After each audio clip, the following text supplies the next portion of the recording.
All right, let's jump right into this explainer, and honestly, let's just strip away all that sci-fi hype for a minute. Today, we're going to uncover what artificial intelligence actually is, how it evolved, and most importantly, how it works under the hood. I mean, we hear the term AI literally every single day, but separating the reality of the computer science from the magic we see in the movies is absolutely crucial for truly understanding the technology that is shaping our world. So, here's our quick roadmap for today. First, defining artificial intelligence. Then the goals of AI, how machines actually learn, the techniques under the hood, and finally, the ultimate quest for AGI. Okay, let's kick things off with Chapter 1, Defining Artificial Intelligence.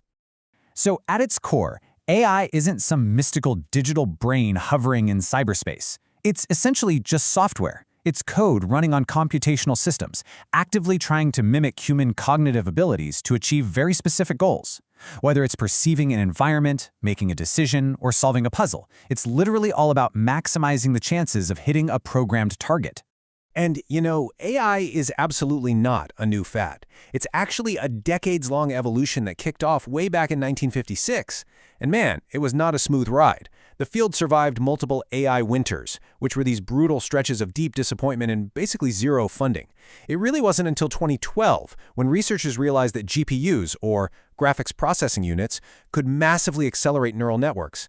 That single aha moment sparked the deep learning revolution, and it laid the entire foundation for this massive generative AI boom we're living through right now in the 2020s.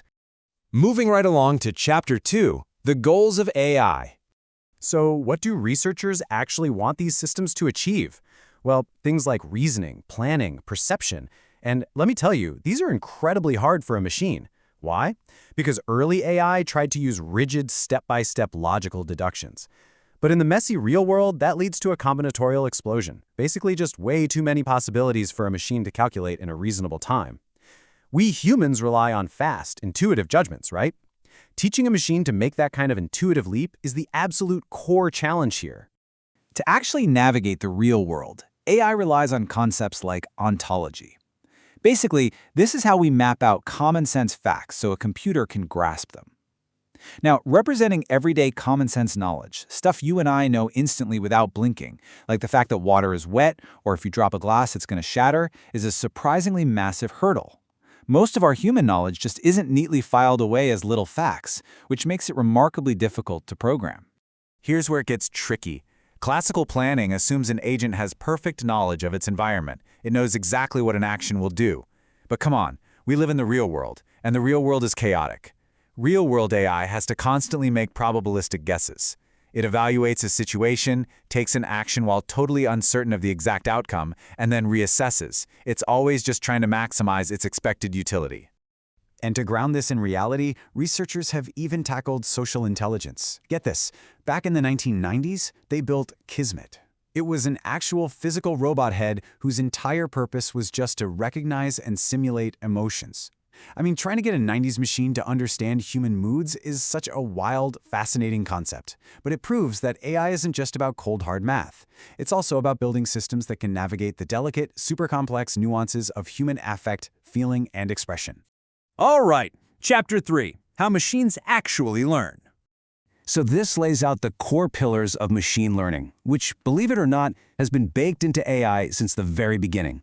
Instead of hard-coding every single rule, we build programs that can improve themselves based on data. And there are a few primary ways we teach them. The really crucial distinction to understand here is between supervised and unsupervised learning. Think of supervised learning like handing the AI an answer key beforehand. We carefully label the data, we tell it exactly, hey, this is what a cat looks like, and this is a dog, based on specific examples. Unsupervised learning, that is much wilder. We just dump a massive pile of raw, unlabeled data into the system and basically force it to find the hidden structures and patterns entirely on its own.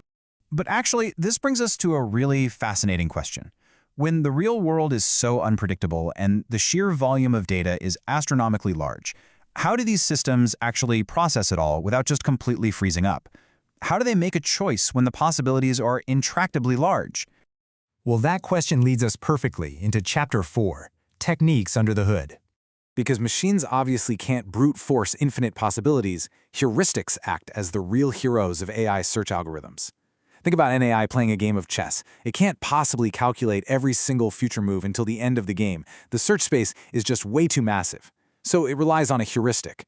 This is essentially a mathematical rule of thumb to prioritize choices that are simply more likely to lead to a win, completely bypassing the need to analyze every single bad move. Now, to handle uncertainty, we have things like the Markov decision process. What's really interesting here is how it translates messy, unpredictable real-world decision-making into strict mathematical probabilities. It uses a transition model to guess the odds of what'll happen if it takes an action, and a reward function to determine the value of that new state. It's literally calculating the odds of success on the fly, kind of like deciding to bring an umbrella just because the sky looks a little gray, and you're quickly calculating the risk of getting soaked. And when we look at artificial neural networks, the architecture is heavily inspired by our own biology.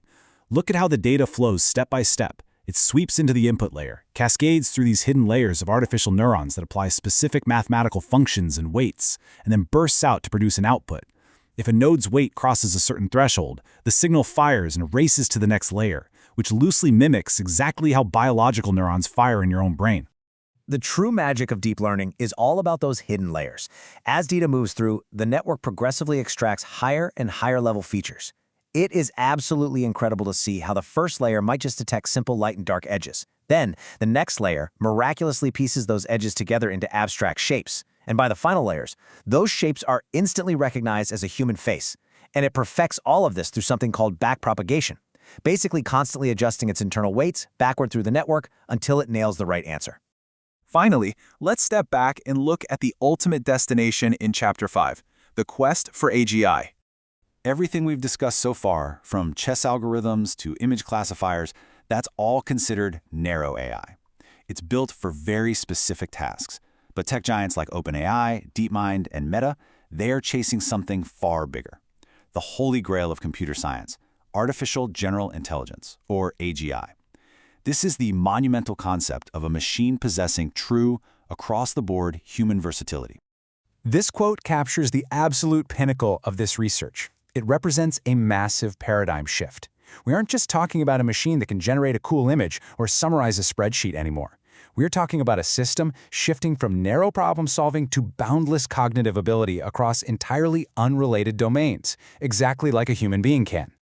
Modern language models are already scoring at human levels on the bar exam and the SATs. They are generating stunningly coherent text and solving super complex reasoning problems. So I'm going to leave you with this provocative thought to ponder. As our neural networks continue to grow deeper and more complex, and we feed them more and more of human history, are we simply optimizing a bunch of complex mathematical weights, or are we truly on the verge of engineering a general mind? Thanks for hanging out with me for this explainer, and remember to keep questioning the technologies shaping your world.